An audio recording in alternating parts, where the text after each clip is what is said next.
asimilar este concepto de que él va a hablar, porque es clave en la praxis médica, ¿no?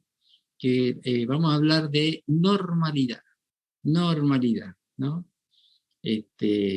Porque presuponemos muchas cosas de este tema. Por ejemplo, que todos los que estamos acá somos normales.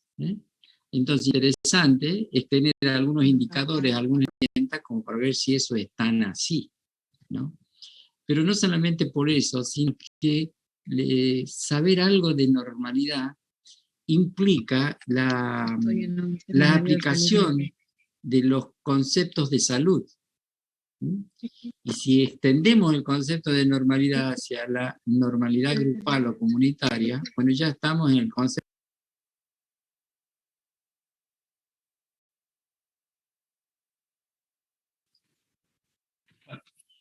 Sé que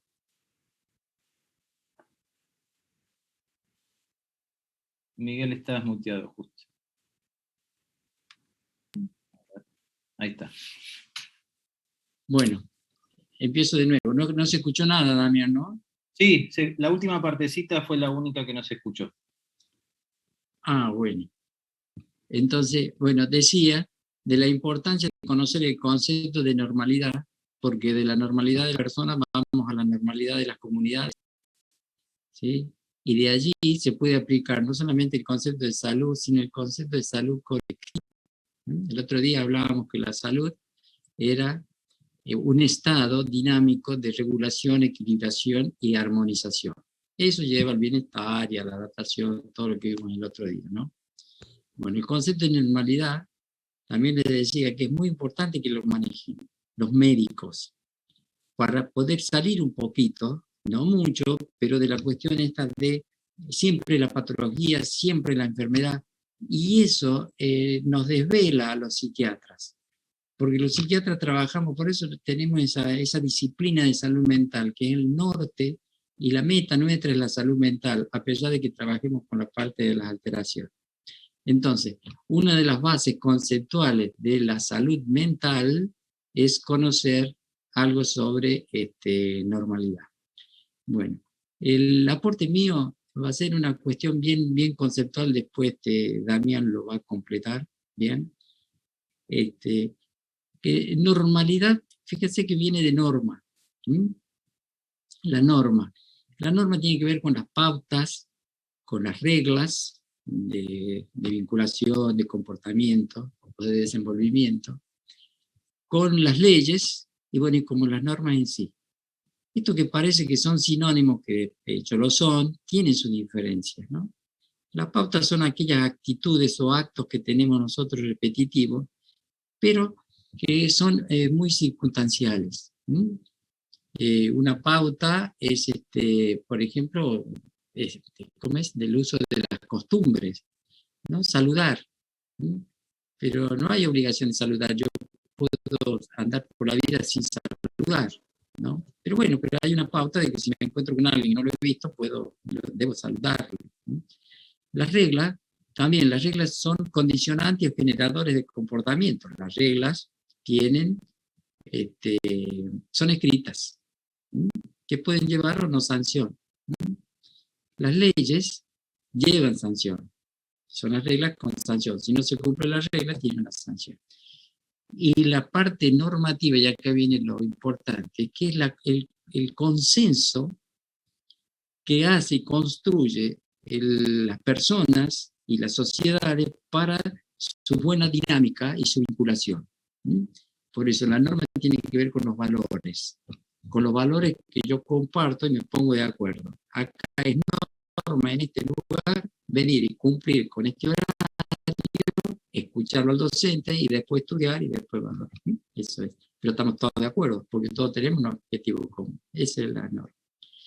Bien, vayamos a normalidad. La normalidad tiene 3 aspectos, y les digo así bien a los médicos para que nos quede clarito. Que es un aspecto estadístico, muy simple. Donde hay mayoría, se supone que la mayoría es lo normal. ¿Por qué? Porque hay algo que se repite. ¿Se acuerdan de la curva de Gauss? Como esto se repite, entonces se piensa que en la medida que hay mucho de una cosa, comparado con los que hay poco de una cosa, los muchos son la norma que se repite. Entonces es un concepto de normalidad basado en la mayoría y en las minorías. ¿Se imagina si nosotros aplicamos ese concepto en la salud psíquica? ¿No? O sea que la masa, o sea el montón sería la normalidad, y bueno, y chao con los genios, chao con todas las otras cosas, etc. Entonces, si bien está implícito ese concepto y puede llegar a ser útil de alguna manera, no lo es todo. Eso pasa, por ejemplo, en los sistemas de votación y la mayoría. O sea, la mayoría no quiere decir la normalidad, ¿no? Mayoría quiere decir una cuestión de fuerza o de decisión comunitaria respecto a lo que va a ser aceptado entre todos. El otro concepto es el normativo que le decía recién, que tiene que ver con los valores. Esa es la parte más importante de la normalidad. Cómo me comporto en sociedad, cómo me adapto, y mi relación con la ley. Esa es la clave. Ahí me salió. Lo normativo es la relación que yo tengo con la ley. Y después está la autopercepción, que en un momento antes, no hasta hace mucho, le llamábamos la subjetividad de la norma. Hoy es como autopercibo. Yo me autopercibo y tengo una percepción de sí mismo si estoy cumpliendo con las leyes y tengo una conducta normal que corresponde al consenso entre todos. Yo tengo un comportamiento que, bueno, lo hacemos entre todos, pero tiene un aspecto normativo. Entonces, la autopercepción de normalidad, así como la autopercepción de anormalidad y de alteración, eso pasa después, cuando estén en psiquiatría van a ver toda la patología, ahí quizá le vuelva a hacer acordar que también la cuestión de la alteración mental tiene que ver mucho con la autopercepción y la heteropercepción. A veces las personas también, pero lo ven como si fuera un alterado, y eso le va constituyendo esa personalidad. Cuando alguien le dice a un niño no servís para nada, entonces ahí empieza a autopercibirse como lo que le están diciendo que es, ¿no? Bueno, pero no me quiero extender más. Entonces, la normalidad tiene esos tres aspectos conceptuales. Ahora vamos a ver toda la aplicación. Bueno, nada más, Damián. Ya te hice una introducción. Bueno, Miguel, muchas gracias. No, bueno, ¿cómo están? Doctor, ¿lo puedo molestar un segundo? Disculpe. Yo había levantado la manito. Quería preguntar, bueno, sí, no sé. acá la veo. Disculpe. Sí, muchas gracias. Bueno, primero gracias por la introducción al doctor, y quería preguntar respecto a, hay varias dudas antes de arrancar la clase, ¿no? Y no cortarla, hay varias dudas respecto a cómo se va a evaluar, si va a haber material subido, si los PowerPoint los van a subir. Entonces queríamos más o menos saber cómo lo iban a manejar a la materia. Sí, al seminario, perdón. La respuesta es afirmativa a todo lo que decís, pero no ahora, porque si no, no van a tener posibilidad de disfrutar de la clase, ¿me entienden? Pero van a tener el material puesto, el programa, el cronograma, eso lo van a tener, lo vamos a ir cargando. Así que van a tener tranquilo. Ok, entonces la información va a estar en PETCO. Sí, ahí en los sitios, eso creo que se llamaba sala 1, sala 2, sala 3, algo así, ahí le vamos a ir poniendo. Muchas gracias, doctor. Y ese va a ser el mecanismo de comunicación por todas estas cuestiones administrativas o dudas o problemas que ustedes tengan o justificaciones, etcétera, todo lo vamos a hacer vía la PETCO. Bien, sigamos entonces. Bueno, la idea es un poco abordar este tema. En realidad, un poco también la clase estaba preparada desde lo presencial y tiene que ver con que podamos empezar a compartir también respecto a cada una de los conceptos y algunas imágenes que van a estar como explayadas en el PowerPoint. Lo que pasa es que somos como bastantes y es un poco la experiencia distinta en ese sentido, así que vamos a intentar ver cómo podemos interactuar de cierta manera. ¿Sí? No sé si me escuchan bien. Sí, se escucha. Sí, se escucha bien también. Perfecto. Vamos a intentar compartir ahora entonces el Power.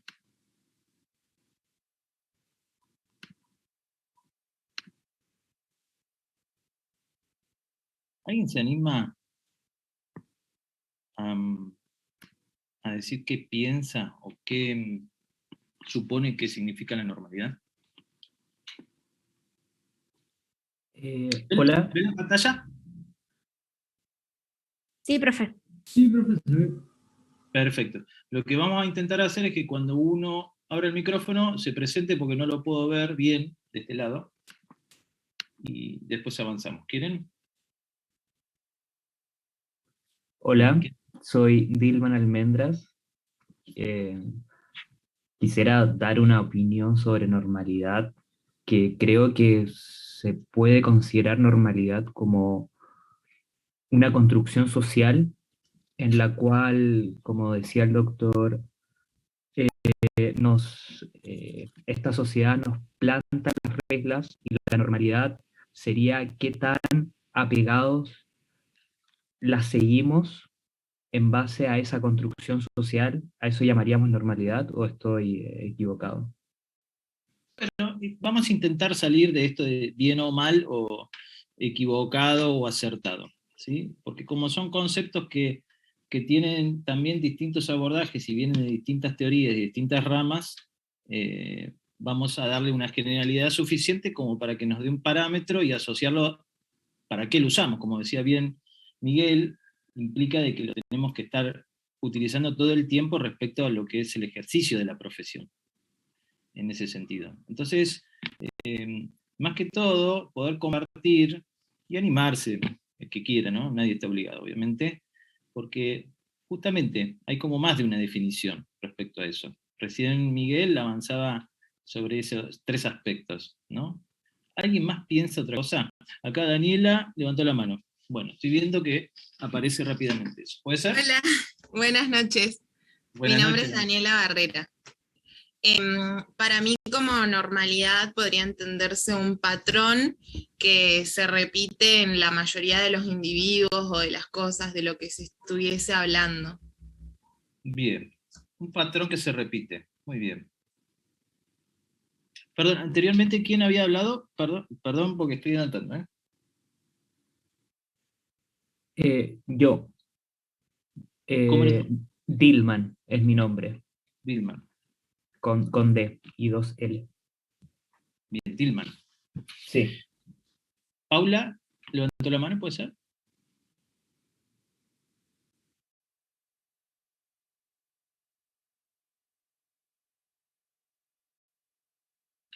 Ujú.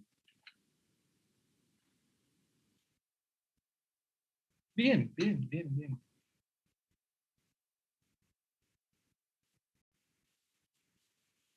Ujú. Bien. Depende de dónde se vea. Bien. Bueno, tenemos 3 personas más, ¿no? Hola. Marcela, Florencia. Soy Florencia Laniz. Bien. La normalidad no podría considerarse como una media en una distribución normal, es decir, donde está el mayor número de observaciones. Bueno, es una forma, muy bien. Una media. Muy bien, ¿eh? Marcela. Yo lo pensaba como actuar normal o con normalidad sería como dentro de lo que es esperable por el resto de la sociedad. Muy bien. Esperable por el resto, digamos, ¿no? Y hay una opinión en conjunto de una mayoría.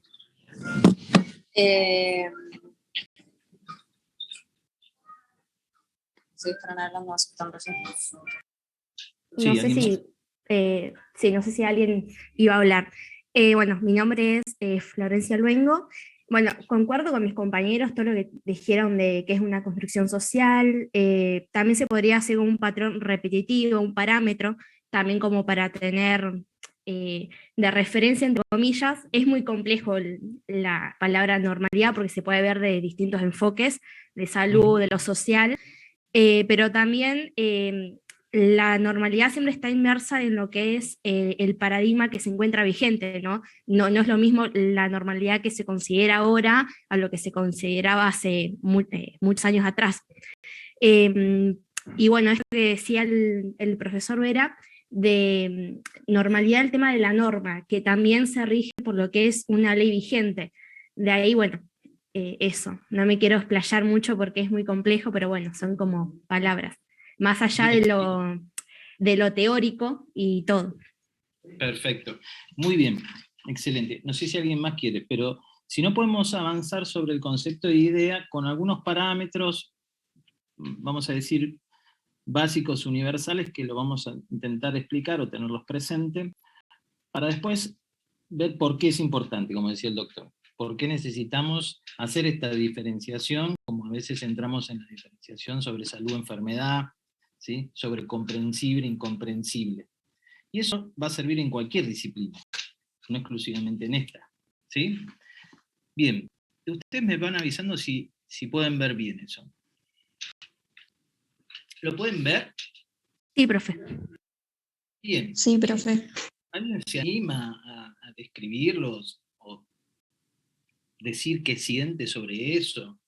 Si ve algo, si considera algo, si le genera algo. Va, por lo menos lo de los extremos, cuando miras para arriba, se mueven los de abajo. O es lo que me pasa a mí. No sé si a todo el mundo le pasa, pero como que giran así hacia contra las agujas del reloj. Ajá. ¿Todos ven eso? Cuando No, mirás fijo, yo lo veo plano. Cuando mirás uno, se mueven los demás, y si vas a ver a uno que se mueve, los demás. Ese se queda quieto y los demás se mueven. Bien. Pero, digamos, ¿sienten que hay algo en común en esta imagen? El movimiento puede ser que todos consideramos eso, que se mueve. Que en cierta manera hay algo que se mueve. No sé si Sí. todo es lo mismo, pero sí que algo se mueve. ¿Puede Los ser? colores en común serían los 4 extremos, ¿no? Que tienen ahí como un cosito rojo, que no sé cómo se llama, pero de diferente sería el del medio, que es el que, no sé, como que sostendría a los otros. Bien, bien. Si algo sigue como cierta uniformidad, ¿puede ser? Muy bien. Bueno, vámonos.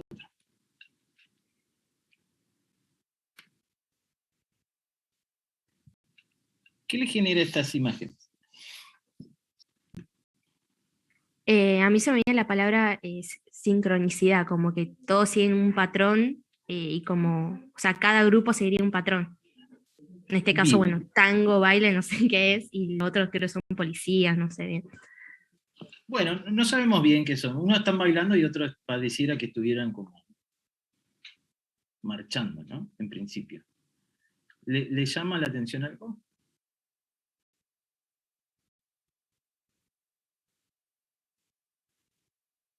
Es difícil pensar a esta hora, ¿no? Fue medio complejo, digamos.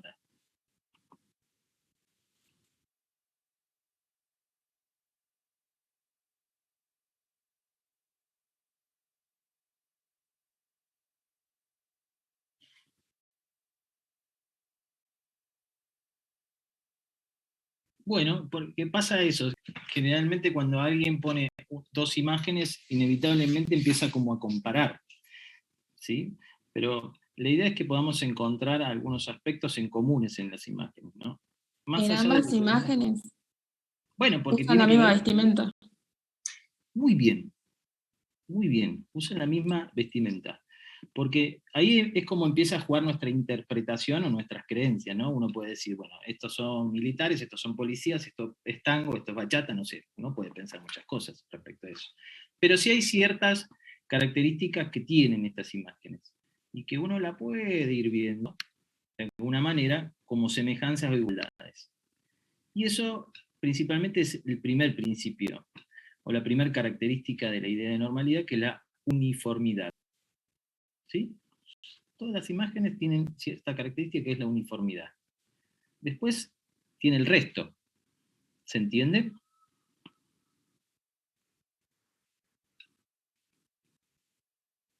No. Profe. El resto Sí, profe. sería lo que depende del contexto. Se armó un tremendo debate acá. Cada imagen tiene ¿Cómo, una profe? uniformidad. Perdón. ¿Cómo dijo? Que tiene cierta uniformidad, cada imagen. ¿Sí? Después, lo que podamos interpretar respecto a cada una del por qué, tiene que ver con lo que cada uno conoce.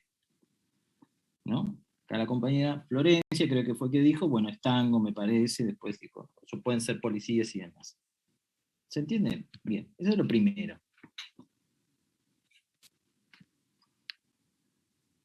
si podemos pasar.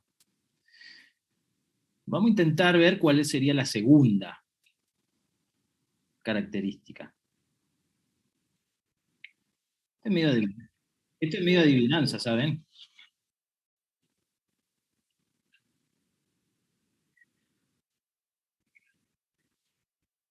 Bueno, vamos a ver qué podemos ver con esas imágenes, porque son distintas. Ahora, no tienen esa uniformidad, digamos, ¿no? Son números, hay otros patrones.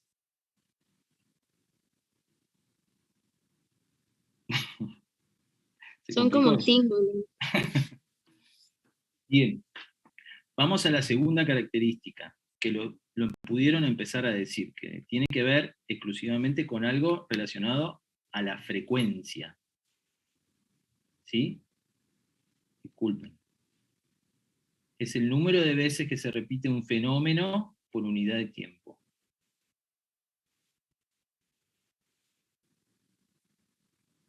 ¿Ok? Sí, profe. Sí. Uniformidad, frecuencia. Vamos a intentar avanzar sobre la tercera.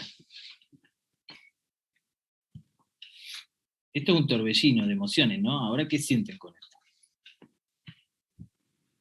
Es como raro porque parece una cara de perfil, pero si la mirás un poquito más, capaz que es como de frente, es como medio raro. Es dependiendo de la perspectiva, supongo. Bueno, no sé si alguien más quiere decir lo que piensa o lo que ve.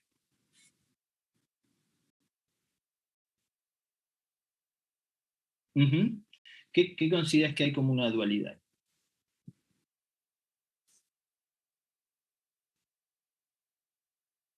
Bien. ¿Y qué sí se puede ver? Bien, eso nos dice algo, ¿no? Hay cierto límite respecto a esto. Más allá de lo que se pueda ver, hay cierto límite. ¿Se entiende? Y eso es un límite que puede ser máximo o mínimo. Puede ser de perfil o puede ser de frente, pero hay un rostro que se puede identificar. En cualquiera de sus dos versiones, pero se puede identificar. Y esa es otra característica. ¿Ok? Sí, profe. Bueno. Porque si hubiera otra imagen, no podríamos identificar el rostro. Tendría otra forma. Si no, pues sería otra condición. ¿Sí? Si le ponemos una tabla, no va a ser más un rostro. Bien. ¿Qué ven acá?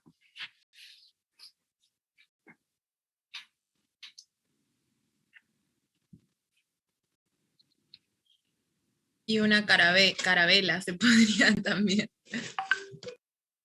Bueno, hay algo con... ¿Quién dijo calavera? Yo, Daniela. Daniela, bueno, muy bien. ¿Alguien más piensa algo o ve la calavera? Sí, yo igual lo primero que vi fue la calavera. Sí, yo también y me da miedo. Te dan miedo. Bueno, cierren los ojos con esta próxima imagen entonces, a ver qué piensan. A ver qué.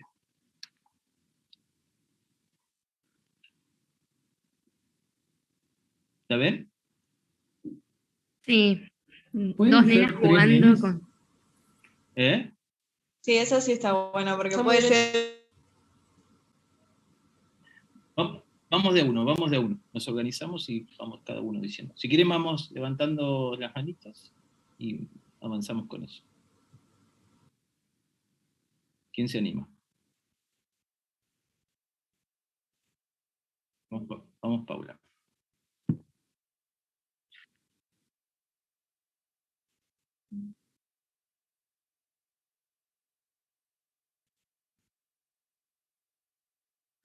Bien, muy bien. El resto no ve nada, directamente. Federico, bueno, vamos Federico.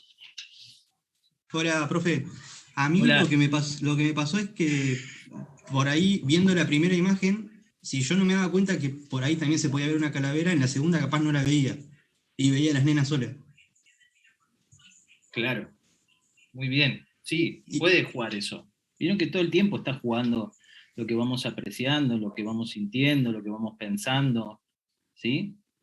Pero en ese sentido hay como distintas interpretaciones sobre la imagen, pero acá hay algo que sí coincide, que tiene que ver con que alguien ha visto calaveras en ambas imágenes, o niños jugando. Pero bueno, ahí está la variación, ¿sí? Esa es otra característica. Bueno, y después vamos a la final, a la última, que a veces es como la más difícil de poder darle un sentido o poder darle una interpretación dentro de todo ese contexto. ¿Qué es esto? Que tiene que tener una correspondencia con ese fenómeno, en ese ambiente, en la relación que tiene con el ambiente y en ese momento y tiempo. ¿Sí? Esa es la cuarta que tiene. ¿Ok? Si hay objeciones sobre las fotos, lo pueden decir, no pasa nada. Pudimos avanzar sobre eso. Bien. Entonces, la idea de normalidad tiene esas 4 características que la vamos a repasar, que es el cierto grado de uniformidad, un cierto grado de frecuencia, un cierto límite máximo y mínimo de variación en las 2 condiciones anteriores, y una cierta correspondencia entre el fenómeno, el ambiente en el que se manifiesta, y el momento y tiempo de su manifestación. Ahora empieza el problema. ¿Para qué lo vamos a usar? ¿No? ¿Y por qué es importante? Porque, bueno, todas estas circunstancias, como bien decían, tienen que ver con muchos disyuntivas que se generan en el día a día de la práctica, principalmente de psiquiatría o de salud mental o cualquiera. Eso va a pasar en cualquier especialidad en sí. ¿Alguien quiere hacer una pregunta? Porque es complejo esto, no es tan simple. Federico, a ver. Ah, no, o Federico levantó antes, perdón.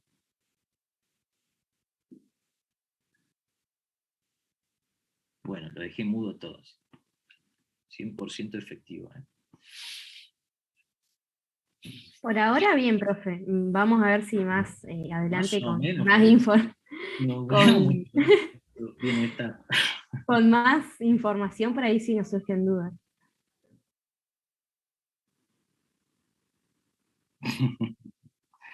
Bueno, vamos a avanzar con el otro. Fíjense que Foucault habló sobre esto, principalmente. Capaz que algunos lo conocen, otros no. Pero principalmente lo que dijo también es algo que lo nombraron ustedes, que implica que la normalidad está relacionada al poder. Existe esa capacidad de poder clasificar, ordenar y controlar. Y como bien lo decían, también, decide lo que es correcto en cada momento. El que se sale de esa corrección resulta extraño. Ustedes lo nombraron, lo que pasaba históricamente, en su momento, por ejemplo, el tema de la homosexualidad, que en su momento también estuvo integrado dentro de los manuales de clasificación de la psiquiatría como un trastorno, no hace mucho pasaba con esas eventualidades o esas circunstancias, bueno, se fueron modificando. Y lo que implica es que esto va en proceso todo el tiempo de modificarse. Entonces tiene que ser dinámico y uno tiene que estar predispuesto a eso. ¿Se entiende? Bien. Hay 2 personas que están por ingresar, ¿no? Sí. Ustedes me avisan, ¿saben? Ok. Y ahora vamos a avanzar sobre el tema de la personalidad. Otro dolor de cabeza tremendo. ¿Qué entienden por personalidad? ¿O qué conocen por personalidad?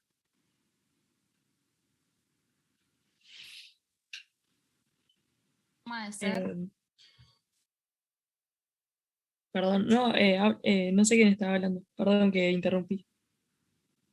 No, vamos por orden, no pasa nada. Marcela.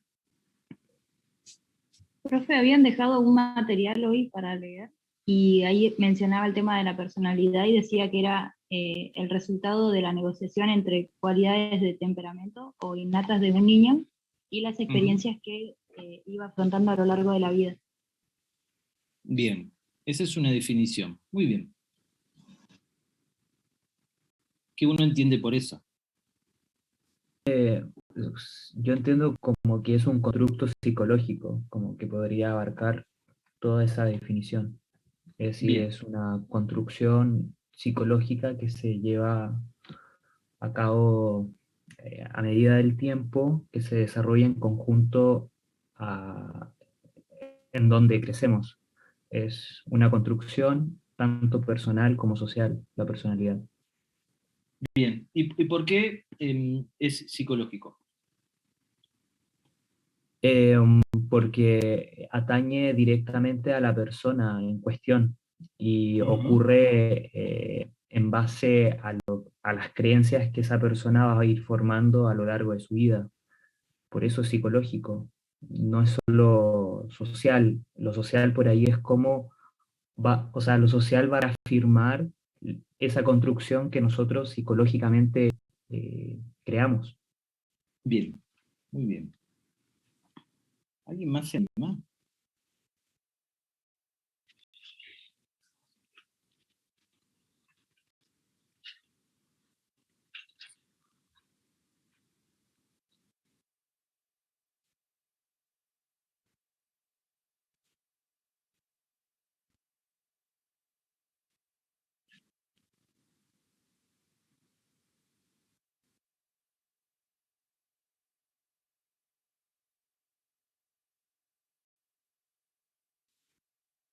Bien, perfecto. Creo que le toca a Florencia, ¿no?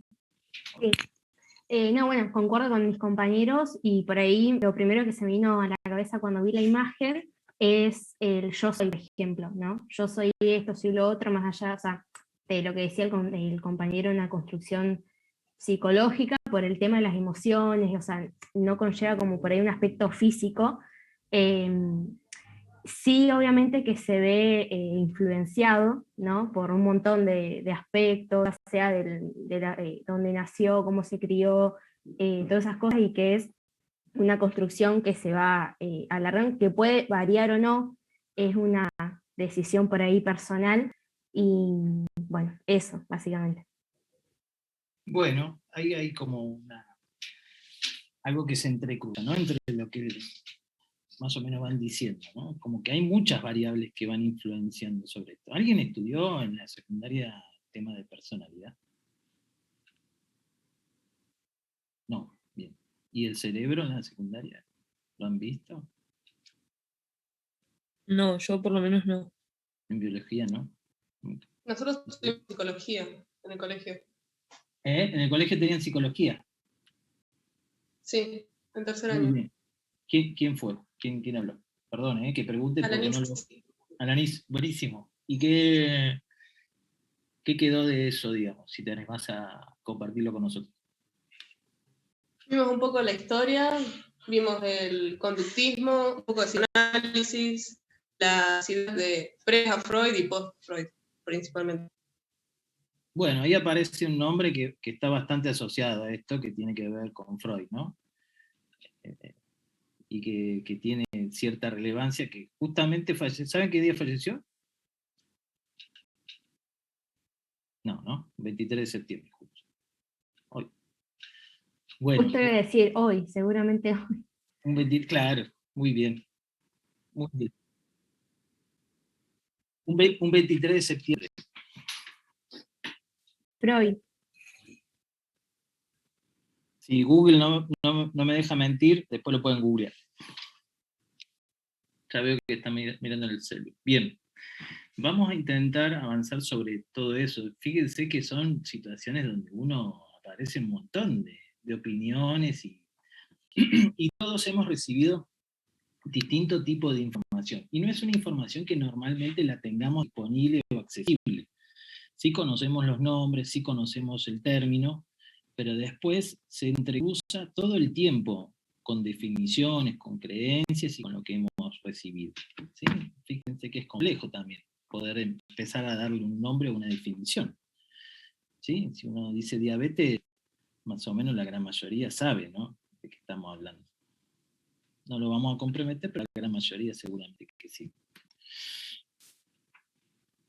Un poco de saber de dónde viene. el vocablo. Saben que eso viene de persona, se refería exclusivamente a las máscaras. Bueno, saben que hay una época que se utilizaban demasiado, ¿no? Una máscara representaba eso, ¿no? Una apariencia principalmente. Entonces, a partir de ahí empiezan otras concepciones, pero hay otras personas que van a empezar a hablar sobre esto, que en realidad es una. Entonces, vamos a intentar hablar o demostrar en cierta manera cómo influenció ese concepto y esta teoría en nuestra vida cotidiana y cómo después, como reseña, sigue hoy en día siendo parte de nuestro día a día. ¿Se entiende? Bien. Vamos a ver un video si podemos. ¿Quieren ver video o quieren avanzar? Sí, veamos video. El Claro, video, veamos un video, así los que necesitan levantarse y estar tranqui, pueden hacerlo tranqui. ¿Ok?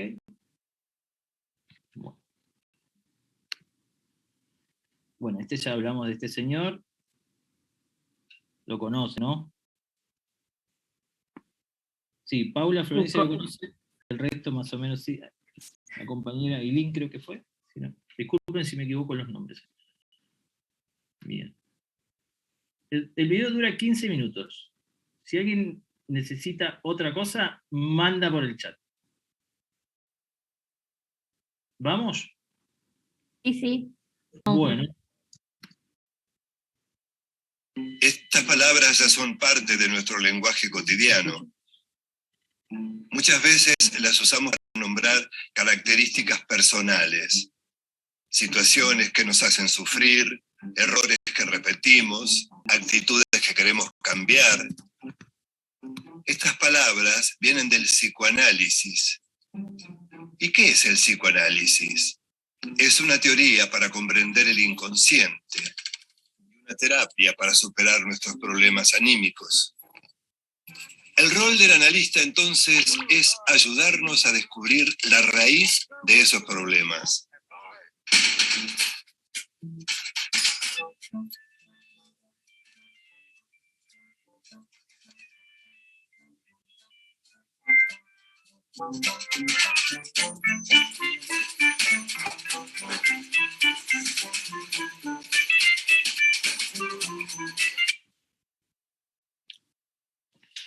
Uy, se cortó el video. ¿Me escuchan? Sí, profe. Sí, profe. Bien. ¿Lo podían ver bien? Sí, se veía re bien. Sí. Terapia para superar nuestro... Ahí vamos de nuevo. ¿Sí?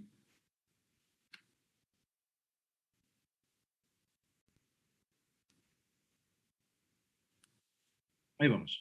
Nombrar características personales, situaciones que nos hacen sufrir.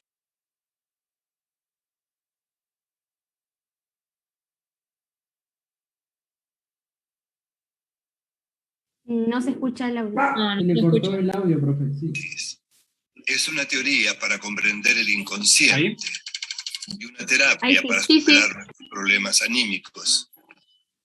El rol del analista, entonces, es ayudarnos a descubrir la raíz de esos problemas.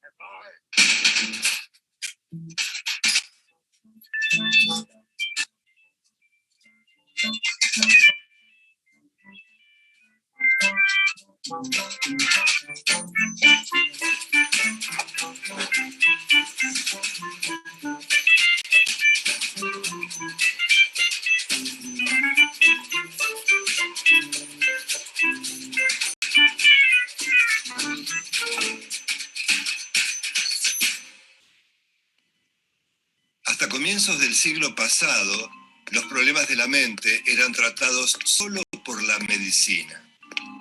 Fue precisamente un médico austríaco, Sigmund Freud, quien se dispuso a indagar en las profundidades de la mente, y lo hizo de una forma muy particular, a través de la palabra. Freud escuchaba a sus pacientes, consideraba sus palabras como la llave de acceso al inconsciente. Pero la comunidad médica se resistía a aceptar que podía curar los problemas solamente hablando. Sin embargo, Freud pudo.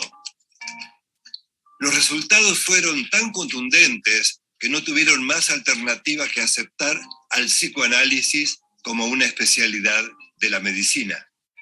Sin proponérselo, Freud impulsó una de las más sólidas revoluciones del siglo XX. Sigmund Freud nace en Freiberg, una ciudad que en 1856 pertenecía al Imperio Austrohúngaro. Sus padres eran comerciantes judíos, y cuando él tenía 1 año se mudaron a Viena. El pequeño Sig mostró desde muy temprano un gran interés por saber cómo funcionaba la mente humana. Estudió medicina, quería ser un científico y dedicarse a la neurofisiología. Sus primeras investigaciones se centraron en las células nerviosas y fueron decisivas para su futuro trabajo. Pero hacia 1890 había mucha resistencia para que los judíos ocuparan posiciones importantes en la academia. Freud decide entonces continuar como médico clínico en el Hospital General de Viena, la misma Viena por donde pocos años después pasaría otro muchacho cuyo nombre se convertiría en sinónimo del máximo horror de la humanidad. Sus conocimientos de neurología lo llevan primero a trabajar en la clínica psiquiátrica del prestigioso Dr. Meiner. Allí Freud se especializa en las enfermedades del sistema nervioso. Descubre que en la palabra están los principios fundamentales para llegar al inconsciente y así lograr una cura para aliviar los malestares de sus pacientes. Cuanto más se introducía en las profundidades de la psique del paciente, más se acercaba al origen de sus problemas. De esta manera, a través de sus interpretaciones, Freud ayudaba al paciente a poner en palabras lo que estaba en su inconsciente. Partía de una hipótesis: todo lo que se vive en la niñez deja marcas profundas. De alguna forma, se graba en nuestro inconsciente sin que nos demos cuenta y determina nuestras conductas adultas. Cuando el paciente se da cuenta de cuáles son los orígenes de sus conflictos, puede empezar a cambiar las ideas que tiene sobre sí mismo. El joven Freud recibe una pequeña beca para ir a estudiar en París con el famoso neurólogo Jean-Martin Charcot. En esa época, cualquier síntoma que no podía ser explicado se atribuía a algún tipo de histeria. Y como no había cura aparente, los médicos recomendaban baños termales, masajes, electroterapia o reposo. Durante sus estudios con Charcot, Freud llegó a la conclusión de que la neurosis es un trastorno de la personalidad, no una enfermedad del sistema nervioso. Las neurosis surgen de conflictos, frustraciones o situaciones no resueltas y se manifiestan en nuestras conductas. En 1886, Sigmund Freud regresa a Viena y un antiguo amigo, el respetado médico Joseph Breuer, le confiesa haber tratado un caso de histeria hipnotizando a una paciente. Ana O era el nombre de la paciente, una joven a la que se paralizaban las piernas y los brazos, veía mal, tosía y no comprendía cuando le hablaban.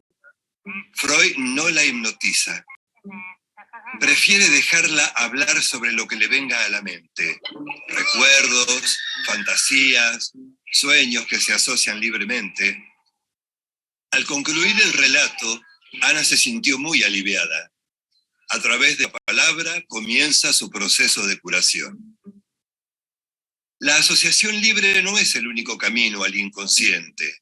Freud descubre que los sueños también expresan deseos no manifiestos. En 1896 escribe La interpretación de los sueños. En este estudio explica que a través de los sueños también es posible abordar cuestiones arraigadas en el inconsciente. Es decir, los sueños son otra de sus llaves de acceso. En 1905, Freud publica sus investigaciones en 3 ensayos de teoría sexual. Vinculó el goce con la sublimación. Los deseos sexuales son impulsos que buscan los primeros goces que tuvimos. Por eso Freud separa lo genital de lo sexual. Hombres y mujeres obtenemos placer sexual no solo de la estimulación de la zona genital. Todas las superficies del cuerpo son zonas erógenas. Las personas satisfacen parcialmente esos deseos en la vida sexual y en los sueños. Freud distingue entonces 3 etapas en el desarrollo psicosexual de cada uno.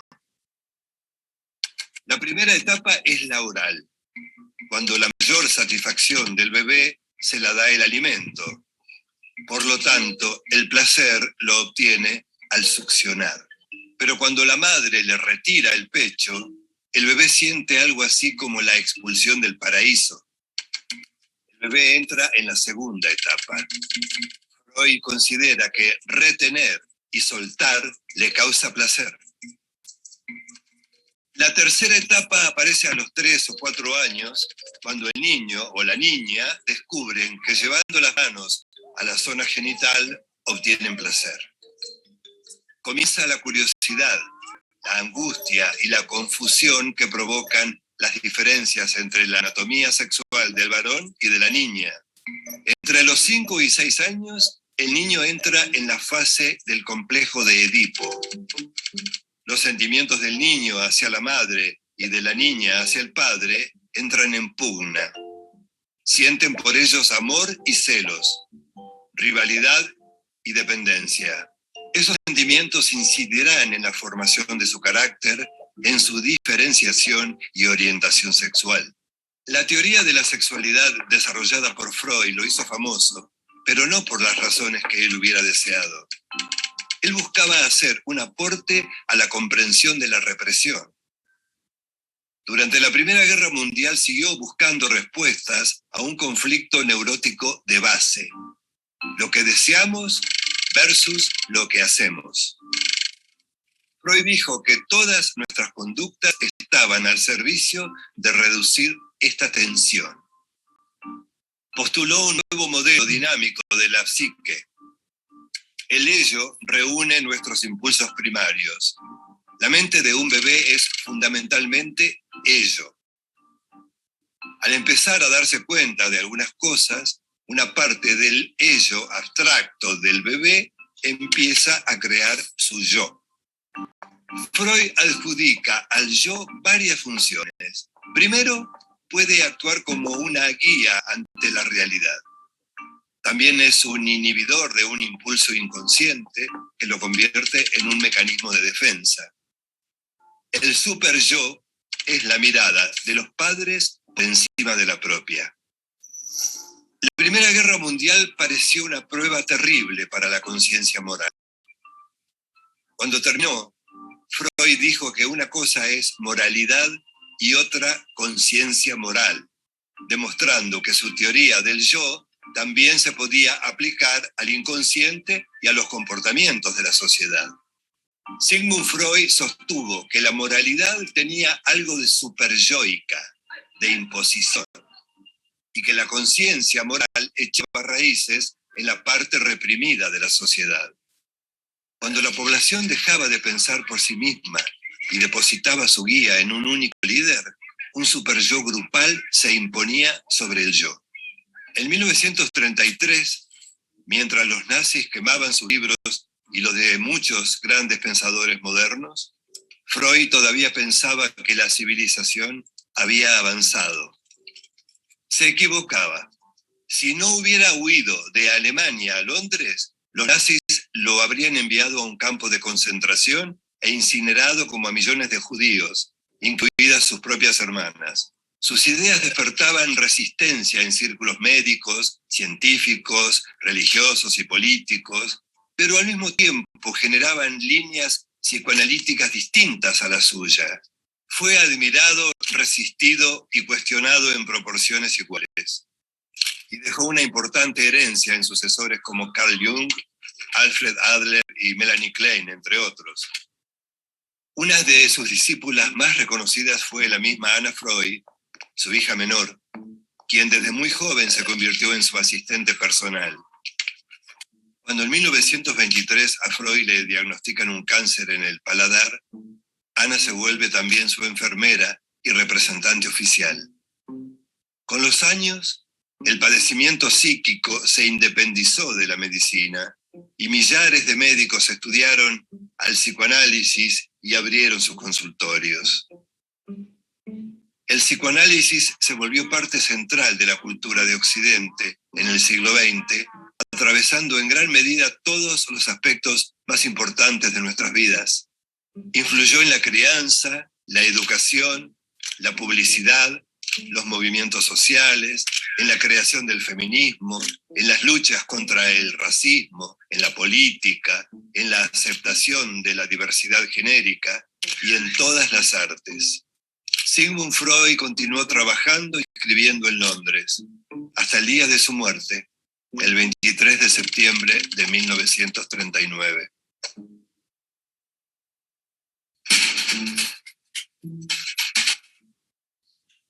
Bueno, ¿qué les pareció?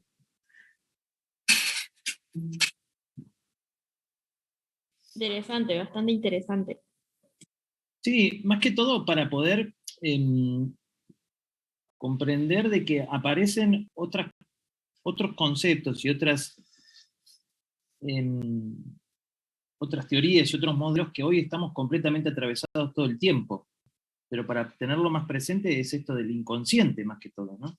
Hay algo que nos determina en nuestra conducta, en el día a día, y que tiene mucho peso de lo que no tenemos la representación. Necesitamos sí o sí de otro para poder trabajarlo, o para poder darle cierta resolución a cierta conflictiva o padecimiento. Habla también de etapas de desarrollo psicosexual, habla de lo que son los impulsos, las pulsiones, ¿no? Y hasta que empieza a crear otros modelos que explican la psiquis.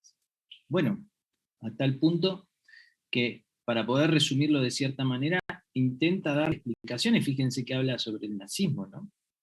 Habla sobre lo que pasó y cómo va atravesando eso. ¿Se entiende? Bueno, ahí es como que empieza todo esto que nos invade, por lo menos en el día a día. ¿Quién quiere decir algo? Bueno, ¿pueden decir qué es personalidad entonces?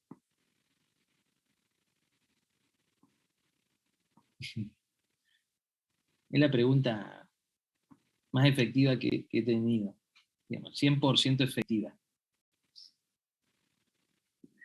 Bueno, vamos a intentar responderlo. ¿Ok? Hay otra persona que se llama Jasper, que un poco habló sobre esto, y se van a dar cuenta que hay muchas teorías sobre esto. Pero vamos a intentar darle algún sentido como para después resumirla en el concepto que más o menos conocemos todo, que es el más lineal respecto a carácter y temperamento. Eso lo deben haber escuchado en algún momento, y si no, bueno, va a ser más fácil después. Pero fíjense lo que decía él. Nosotros vemos la personalidad como la forma particular que un individuo tiene de expresarse a sí mismo. La forma en que se mueve, cómo experimenta y reacciona ante las situaciones, cómo ama, siente celos, cómo conduce su vida en general, en sus necesidades, en sus anhelos y objetivos, sus ideales y la forma que adquieren, los valores que guían su vida y cómo se manifiestan, sus creaciones y cómo actúa.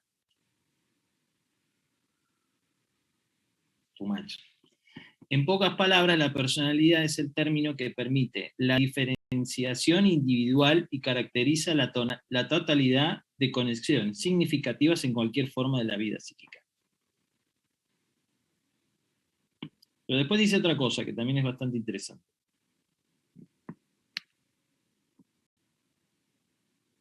Dice que es una noción implícita, aunque errónea, porque dice, la idea de que una descripción de la personalidad de alguna manera capta todo lo que hay que decir acerca de la persona.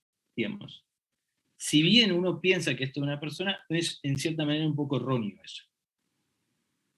Porque es difícil justamente describirlo. La personalidad tal y como la entendemos a lo que es realmente un individuo, sino a un fenómeno empírico y no bien definido.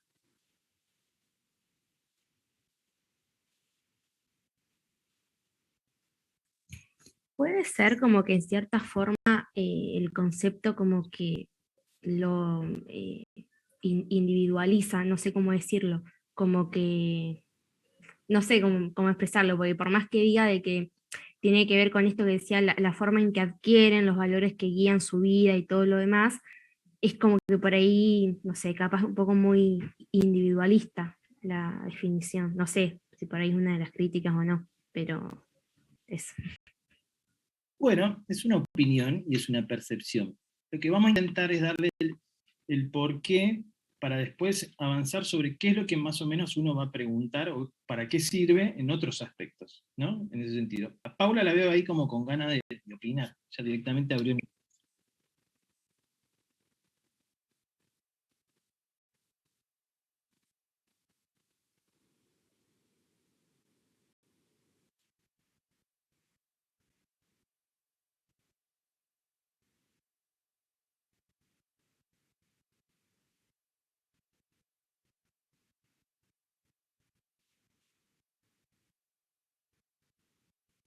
Bueno, lo que pasa es que justamente tenemos que intentar utilizar de cierta manera estos conceptos de normal y anormalidad para también saber qué es una personalidad y qué es un trastorno de personalidad. ¿Sí? Pero vamos a entrar en un terreno que es complejo, porque muchas veces se empieza a asociar normal versus enfermedad, ¿sí? O se mezcla, digamos, entre lo anormal y norma, entre salud y enfermedad, comprensible, ¿sí? O personalidad y trastorno de personalidad. Vamos a ver si lo podemos lograr. Yo, la verdad, es complejo esto, ¿eh? No es tan simple. Profe, una pregunta, no sé si lo vamos a ver más adelante o no, pero justo me surgió la duda. Cuando se habla de trastorno psicológico, ¿incluiría lo que es enfermedad, todo eso? No sé, porque, o sea, ¿incluiría todo lo que es por ahí una enfermedad o, no sé, se me viene a la cabeza los ataques de pánico o, no sé, bipolaridad, todos esos conceptos más muy conocidos, ¿no? Claro, porque acá se chocan dos teorías. Fíjense que si bien era un médico, psiquiatra, él estudiaba las enfermedades del sistema nervioso, pero bueno, su teoría empezó a explicar no cómo funcionaba una célula, sino cómo funcionaba una psiquis. Y ahí es el punto gris que aparece siempre, ¿no? Entre que se confunde cómo es funcionamiento fisiológico y qué explica cada una de las teorías. Vamos a intentar darle esa relevancia a cada una de los aportes que ha hecho el psicoanálisis. Después vamos a avanzar sobre los distintos tipos de abordaje que hay, ¿no? Distintos tipos de terapias, porque si bien comenzó por el psicoanálisis, después sabemos que hubo mucho más, y hay mucho más respecto a las terapias. Pero fíjense que es como muy fluido, es difícil, ¿no? Todos tienen cierta manera de teorizar la personalidad.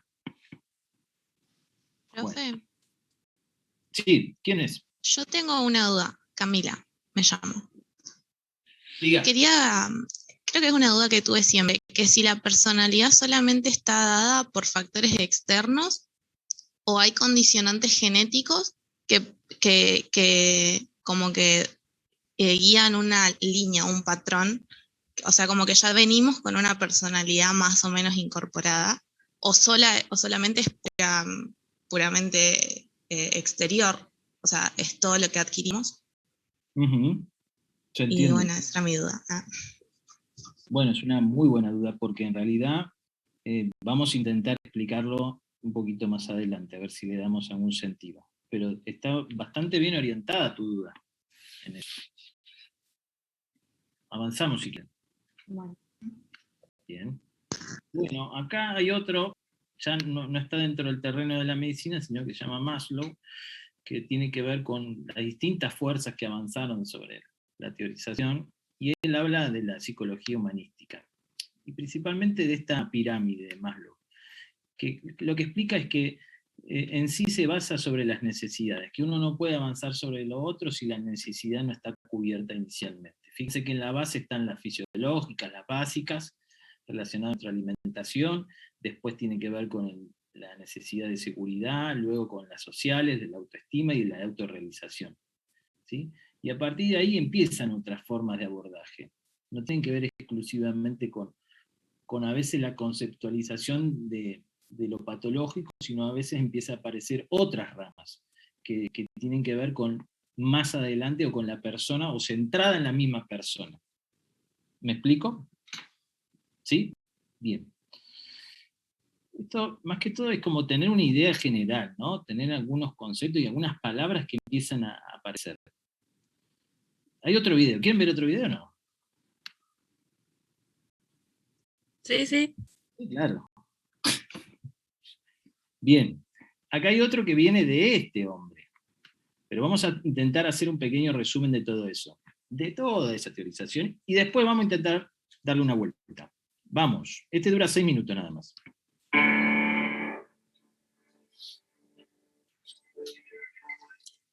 Esta es la evolución de la psicología humanista desde sus inicios hasta el día de hoy.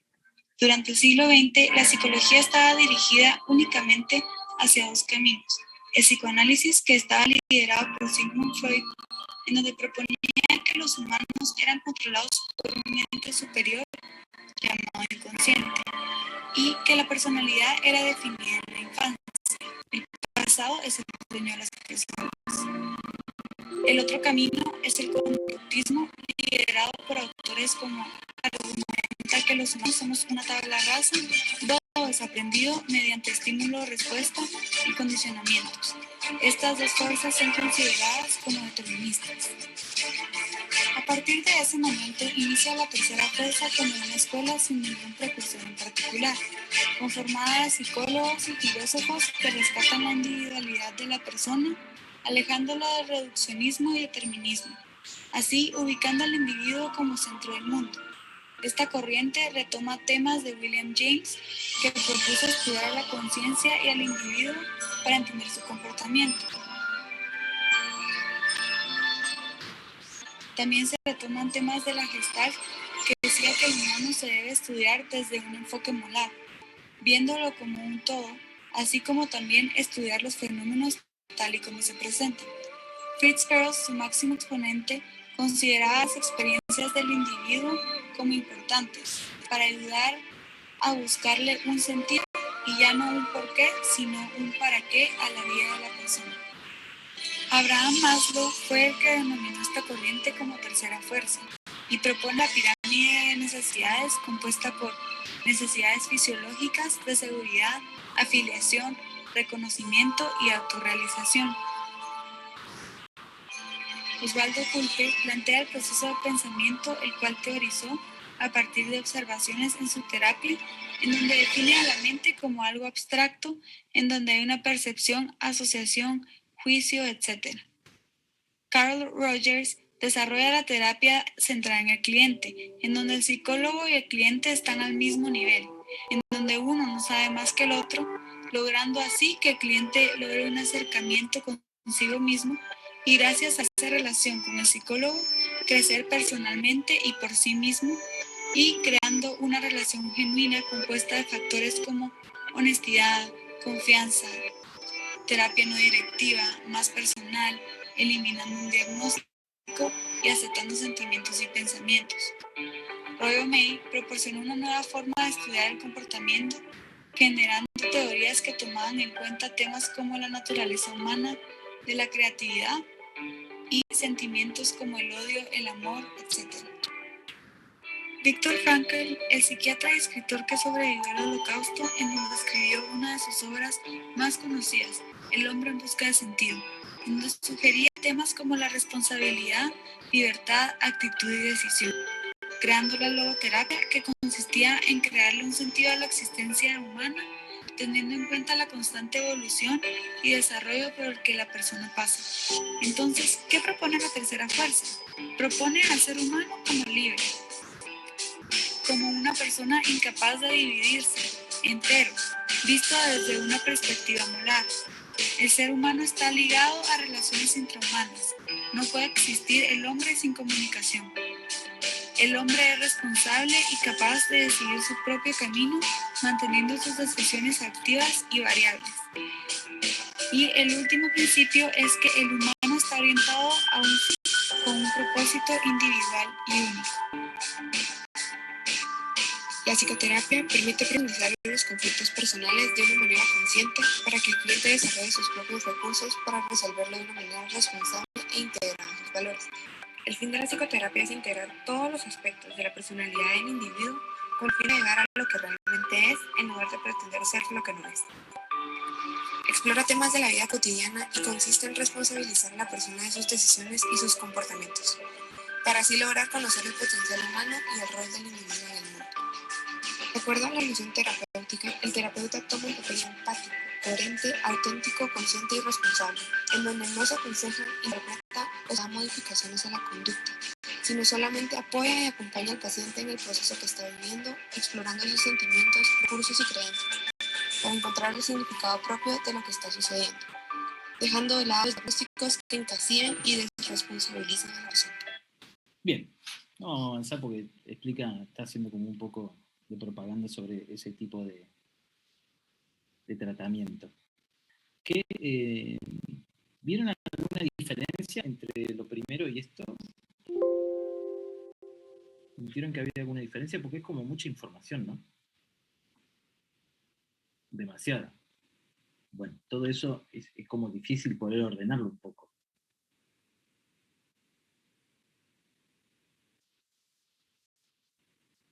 Porque, bueno, tiene que ver con lo cultural. Habrán escuchado que tiene otro acento, digamos, la autora del video. Entonces, son en distintos tipos de lugares se utilizan denominaciones diferentes, ¿no? Nosotros llamamos principalmente paciente o usuario, hay como traducciones a veces que vienen del hemisferio norte. Ahora está como más naturalizado y más universalmente aceptado esto de usuario, cada vez más en eso. ¿Sí? Pero fíjense que había como diferencias, ¿no? En que uno se preguntaba inicialmente el por qué y ahora más en el para qué, como otra concepción en eso. Bueno, todo eso está presente, todo eso está en el día a día y todo eso también se utiliza. ¿Sí? Y ahí fíjense que tiene que ver con esto, ¿no? Con lo que hablábamos recién, ese abismo que existe entre las distintas teorías de la personalidad de la psicología y el aporte que tiene la psiquiatría, ¿no? En esto de un lado explicar más que todo por qué y para qué, y el otro el qué. Bueno, todo eso se confluye en cierta manera para esto, para darle un sentido a lo que implica un trastorno, ¿sí? Y fíjense que de ahí sale esta abstracción, de mucho, no es exclusivamente de una sola. ¿Se entiende? Fíjense que el manual que nosotros generalmente utilizamos para clasificar o estadístico, como lo dice, normalmente es multiteórico. Tiene muchos aportes de muchas teorías y de muchos autores. No me acuerdo quién hablaba que hizo la pregunta sobre esto, ¿no? ¿Qué implicaba? Bueno, ahí está la diferenciación. Sí, Florencia. ¿Me expliqué bien? ¿O más o menos se puede ir por ese lado? ¿Se comprende más o menos o no? Sí, profe.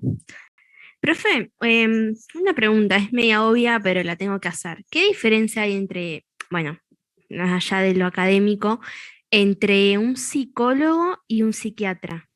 Más allá que el psiquiatra es médico, estudió medicina, tiene un panorama y todo lo demás. Porque pregunto esto porque a razón de cuando se está en un tratamiento psiquiátrico, no sé bien el término, no es solamente el psiquiatra el que participa, sino que tiene que tener, por ejemplo, un acompañamiento de un psicólogo. El psiquiatra en sí, más allá de medicar o no, o sea, más allá de eso, porque uno por ahí, la idea de la sociedad es que solamente el psiquiatra te da como la pastilla si llegas al límite de necesitarlo, pero es... Bueno, está buena la pregunta. Ahí lo veo ya a Miguel mirando fuerte. Mira, tiene que ver justamente con eso la diferencia, ¿no? Desde qué teoría se realiza el abordaje. Y un poco la idea de ver todo esto, que es como una bolsa de nombres, de conceptos, de subjetividades, ¿no? de distintas corrientes que nos atraviesan, de la filosofía, etcétera, etcétera, etcétera, va para darle el porqué.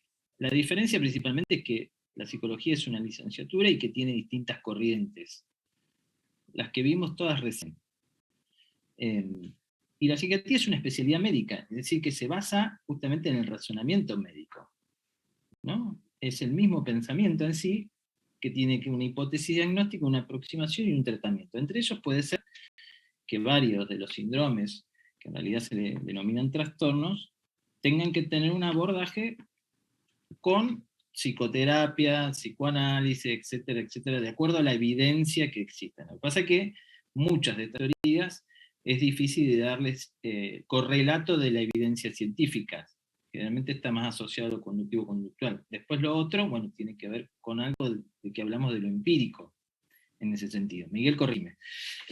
Entonces, muchas veces se hace un cierto reduccionismo en que una disciplina busca un porqué y la otra disciplina plantea más el qué, en ese sentido. Pero no es que una relación directa y un sinónimo de que sí o sí el psiquiatra tiene que estar en cierta medida. Ahí va. ¿Viste? Ya sabía que Miguel iba a participar. Sí, sí, pero no para corregirte, para complementar, Damián. Sí, la psicología es más bien disciplinar y la psiquiatría, como les decía el otro día, que sabía que lo íbamos a repetir varias veces esto, es una clínica y que responde a un método clínico, como decía Damián. El método clínico deviene del método científico, es decir, cumple con todos los pasos del método científico, pero aplicado a la clínica. La clínica es la relación individual o la relación con una persona individual que sería el paciente, ¿no? Y de ahí sí se puede extrapolar, ¿no? La psicología, como su nombre le indica, es el estudio del funcionamiento psíquico, o sea, la psique y logía. Es una disciplina. No obstante ser una disciplina, en general, en particular, también tiene algunos aspectos que aplica el método científico. Por eso se decía, o se dice, que el psicoanálisis, comillas, también es científico, porque tenía la parte de la hipótesis, la observación, las experimentaciones, y también cumplía. Entonces, sobre todo que el inconsciente no ha sido refutado, por lo tanto eso le da entidad de existencia y de poder enunciar como una verdad científica, ¿no? La otra parte que fue en auxilio de la disciplina psicología para que tenga un aspecto científico son la parte de la neurociencia, es decir, en el estudio del funcionamiento psíquico, la neurociencia con lo neurobiológico y todos los funcionamientos psíquicos orgánicos, que es lo mismo, como le decía el otro día, también tiene una parte científica. Pero en grueso, la psicología es una disciplina que estudia la normalidad, el funcionamiento psíquico normal. De lo otro, y no solamente de la enfermedad mental, se ocupa los psiquiatras, la psiquiatría, porque es clínica. Cuando digo no solamente de las enfermedades, sino de lo otro, me refiero a las alteraciones, a toda, nos pasa ahora, una persona violenta, una persona con trastornos de relaciones, que tiene, o trastornos de la comunicación, es decir, ya no están, o como daba un ejemplo hace un rato en la cuestión de género Damián, que no cumplen con las características de una enfermedad mental. Y acá voy a aprovechar para decir algo del trastorno mental. O sea, tiene varios sinónimos previos al concepto de trastorno, que es la enajenación, o sea, ajeno, cuando alguien se sentía extraño, o era vivido como extraño, o tildado como extraño. La alteración mental sería el alterado, que a otro, alter ego, de ahí le suena. Alter es otro, que es como otra persona, que eso sería como la base de la psicosis, ¿no? O el loco, directamente, la locura. El loco hace referencia al lugar, al locatario, el local, son palabras muy comunes. Sin embargo, en medicina, o en el vulgo, loco quiere decir otra cosa. Pero eso es más bien histórico, viene de que tenía todas estas cuestiones así extrañas, bizarras, ajenas o alteradas, lo ponían en un lugar especial. Ya sea se convertía en una especie de central de las comunidades antiguas, o lo ponían en un manicomio, que eran las comunidades más modernas, ¿no? Pero siempre tenía un lugar, pero era un lugar diferente, a eso se refiere el loco. La palabra trastorno se buscó y se encontró y devino como lo más neutro, y que lleva implícito el trastorno, que es el movimiento, que tiene como torna de un lugar a otro. ¿De cuál lugar? Desde lo saludable a lo enfermo, y la reversibilidad, y ahí está la gran importancia de utilizar este concepto. No es casual que lo usamos, porque permite centrar, como decía Damián, en la persona y en el funcionamiento, porque además estamos con los otros y somos en un contexto. Si me cambian a los otros y me cambian el contexto, es muy posible que cambie mi comportamiento e incluso mi funcionamiento psíquico. Porque si yo vivo en un sistema, como pasa ahora, de alto estrés en la pandemia, y voy a tener varias alteraciones, reacciones, miedo, fobia, aislamiento, pero eso no implica que esté enfermo mentalmente, sino que estoy reaccionando con la otra parte de lo que significa la salud mental, que es regulación, equilibración y armonización. O sea, cuando está implicado el organismo, y cuando digo organismo, digo cuerpo, es decir, cerebro, neurotransmisores, pero también digo funcionalidad del cerebro, ahí tiene la característica de enfermedad, donde pierde el sentido de realidad, donde pierde el sentido del daño, ¿me entienden? O sea, no todo trastorno mental, y más en pandemia que nos ha demostrado, quiere decir que es una enfermedad mental, porque puede ser reactiva, plenamente. Otra cosa que me habían preguntado, yo me estoy aprovechando de tu tiempo, Damián, pero no, hablamos de personalidad. Recuerde que todas las personas que terminan, todas las palabras que terminan en dad, se refieren a la cualidad. La cualidad es algo agregado, son los adjetivos. Bondad, beldad, a ver, ya me acabo, a ver cuál otra cosa que termina con dad. Díganme, ciudad, calidad del ciudadano. A ver, otra palabra que terminen. Voluntad. Voluntad. O sea, piedad, exactamente. ¿Cómo aparece? Entonces, personalidad habla y hace alusión a esto de las máscaras, de lo agregado. Ahora, la pregunta concreta, y como buenos médicos que van a hacer, preguntaba, ¿es hereditario? ¿Tienen componente orgánico? Y sí, la respuesta es sí. Claro, porque todos los organismos nosotros, por más que nos agreguen una personalidad, tenemos un organismo previo y mecanismos de metabólicos hasta bióticos. Entonces, si yo tengo vivo en una zona endémica de falta de yodo, voy a tener un organismo que después en su expresión social o funcionamiento psíquico va a ser fuertemente afectado por ese trastorno hormonal.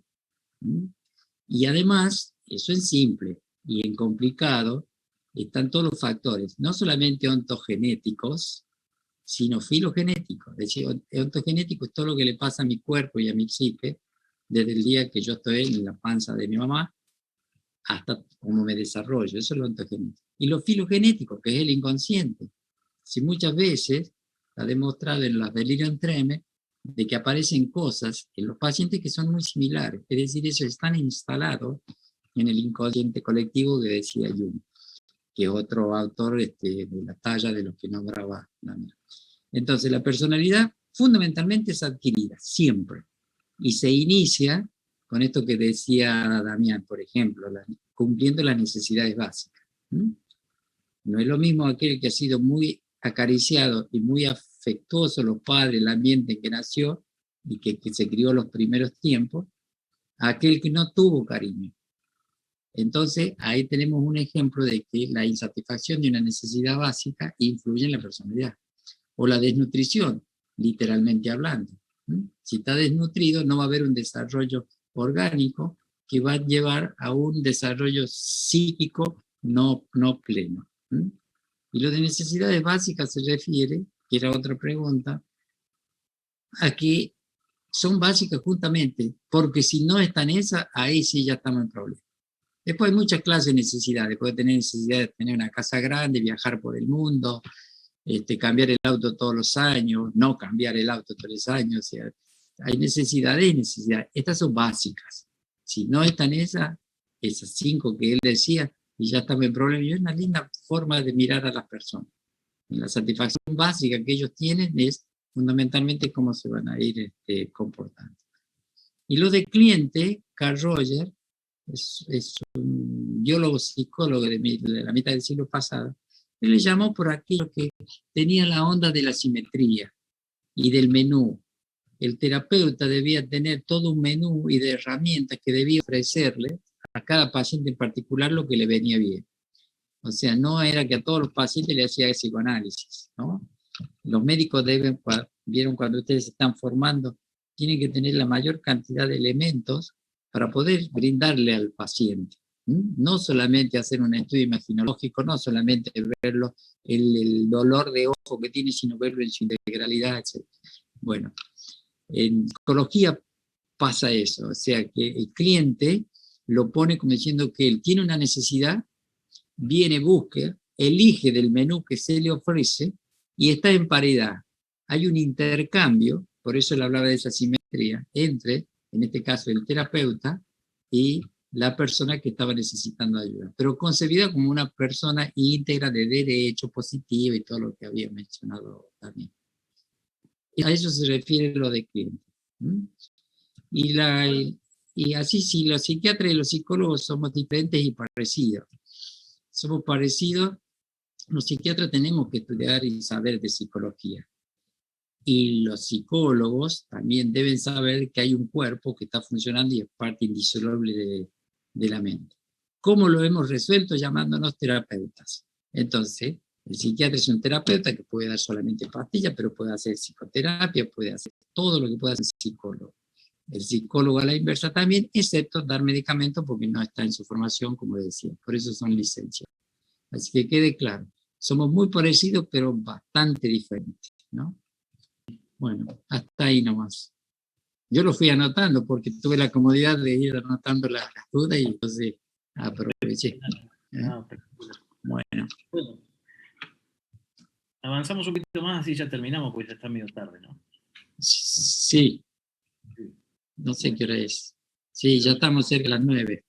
Bien, hacemos como un pequeño resumen de esto, digamos, ¿no? Lo que recién estábamos hablando, reduccionismo biológico, para que más o menos quede algo, y también relacionado exclusivamente a todo lo que se compartió hasta recién, ¿no? Esto, el concepto de temperamento. ¿Saben cuál es la imagen esa que está ahí en la izquierda? ¿La pueden reconocer, no? La de la Mona Lisa, pero el excreto. Muy bien. Yo cuando la vi la primera vez no me había dado cuenta. Muy bien. Muy bien. Pero bueno, en esto, ¿no? En la pregunta que venía y lo que estaba recién pudiendo compartir Miguel con nosotros. El temperamento está, ¿no? Y tiene una fuerte base biológica de nuestra personalidad. ¿Se entiende? Bien. Y tenemos otro factor que tiene que ver exclusivamente con el carácter, es lo que rodea eso. Está un poco lenta la conexión, así que si me trabo me avisan, ¿sí? Bien, para hacerlo simple, esto del carácter es lo que vamos adquiriendo durante nuestro crecimiento y donde vamos adquiriendo durante nuestras experiencias. Como bien decía Miguel, fíjense que en esto de las necesidades, si uno no lo tiene desde un inicio de este desarrollo, bueno, nos va a marcar significativamente. Y por más que en la vida adulta también lo tengamos deficiente, también nos va a marcar porque es una, vamos a decirlo así, una brújula que nos va a permitir saber por dónde ir dentro de un tratamiento. Rápidamente, si alguien no come y no puede dormir, es muy difícil que piense. Está funcionando en estas circunstancias. Y esto es muy frecuente en la clínica, o por lo menos en los pacientes que están dentro de, vamos a decir, del circuito hospitalario, ¿no? Muchas veces situaciones de mucha urgencia, de crisis, de mucha gravedad, donde se pierde noción de estas necesidades que deben tener, ¿sí? A veces con un vaso de agua o con un pequeño alimento también ayuda a ordenar o volver al control interno de las personas. Y son cosas medio básicas, pero a veces se pierden en ese sentido. En resumen, la Mona Lisa en sí tiene que ver con esto, ¿sí? Con el carácter más el temperamento también es una forma de darle esta explicación a la personalidad. Por último, si quieren hacemos rapidito, así ya demasiado tuvieron que aguantar. Fíjense que normalmente es como muy complejo para la psiquiatría la evaluación, o dentro de una evaluación en general, cuando hace la consulta a una persona o hace una consulta con un psiquiatra. Pero está relacionado, para hacer un pequeño resumen, en estas 3 áreas que le vamos a preguntar. La relación de esa persona con lo que tiene que ver con sus intereses y actividades, la forma que reacciona ante distintas situaciones, ¿se van imaginando más o menos cuál es? ¿O qué? ¿Sí? Y después cómo ayudarlo a que esa persona nos pueda comentar específicamente cómo se va sintiendo interiormente ante esas diferentes situaciones, lo que va deseando, sus objetivos, los criterios que va pensando, sus creencias, etcétera, etcétera.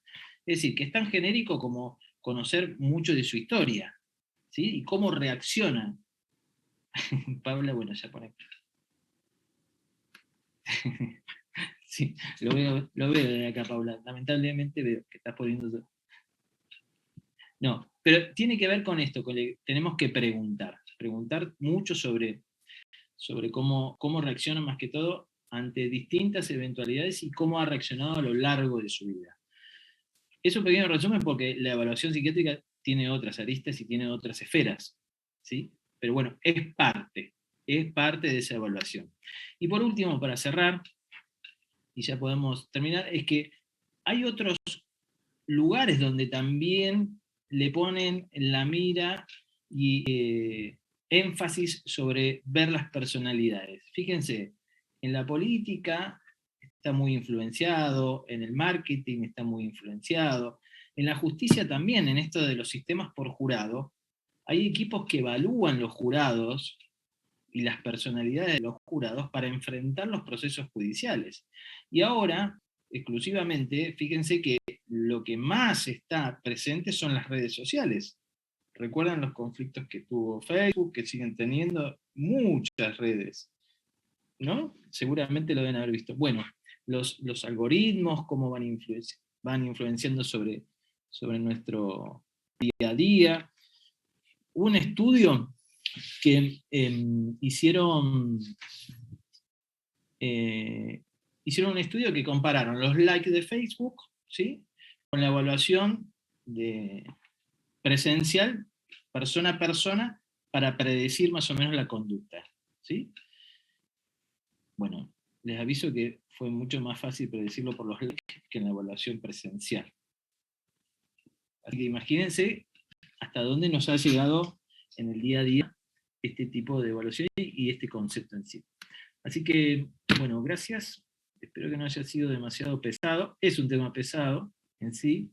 No sé cuántos aguantaron porque no lo puedo ver, pero tiene como objetivo justamente eso, que podamos empezar a charlar sobre algunos conceptos y empezar más o menos a darle un sentido que después va a terminar de englobarse cuando uno, bueno, vaya avanzando con los conocimientos en eso.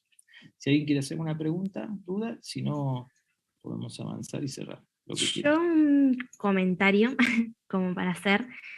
Nada, fui como tomando algunos apuntes, unas notas, y hice como una relación, no sé si un mini resumen, pero sí palabras que estaban relacionadas con el video y todo. Y por ahí, nada, esta relación, por ahí los terapeutas, o bueno, no sé si el concepto de terapeutas marca lo que es psicólogos y psiquiatras, o solamente, no sé, profe, Vera, no entendí eso bien. Sí, terapeuta tiene que ver con el tratamiento. El terapeuta es el que cuida, el que interviene, pero en la ayuda. Okay. Un amigo puede ser un terapeuta. Ok, perfecto. Un amigo en el sentido de que cuida, claro, no de que va a curar cuestiones o te va a equilibrar cuestiones psíquicas, porque va a estar muy contaminado, digamos. Pero bueno, es como lo terapéutico, es aquello que ayuda, que me permite resolver problemas también. Está lo que se llama el acompañante terapéutico, por ejemplo. Claro. Ahí se expande. El médico es un terapeuta y un especialista es un terapeuta especializado específicamente en una sola cosa. Por eso es una palabra que es común a los dos. Los psicopedagogos también son terapeutas. ¿Por qué? Claro, Porque tratan problemas del aprendizaje. Bien. Entonces ahí tenemos un Gracias, psicopedagogo que es otro terapeuta. Sí. Bien, gracias, profe. Bueno, esto después que tenía, bueno, como que tiene en cuenta mucho lo que es el concepto, o sea, es muy complejo, lo estoy como resumiendo un poco, de lo que es la normalidad hoy en día instalada, para poder, digamos, incorporar al paciente, al cliente, dependiendo de lo que sea, a la sociedad. No sé si me explico. Me acuerdo en la primera clase cuando dijo el profe Vera esto de que toda persona tiene que buscar el sentido o el para qué, digamos, que es algo muy, muy importante. Y también, ¿no? Algo que decía en el video que vimos el último, esto de como ayudarlo o guiarlo a que encuentre su rol dentro de la sociedad. Pero entre todo esto, digamos, cruza entre medio lo que es, bueno, la personalidad, porque cada uno es distinto, tiene su historia, tiene sus cosas. No sé si por ahí se viene esa relación, más o menos, si me expliqué bien. Muy resumidamente, porque es muy complejo el tema. Así que...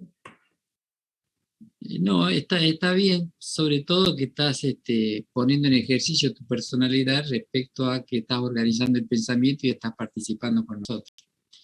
Lo de complejo, le voy a imitar un poquito a Damián.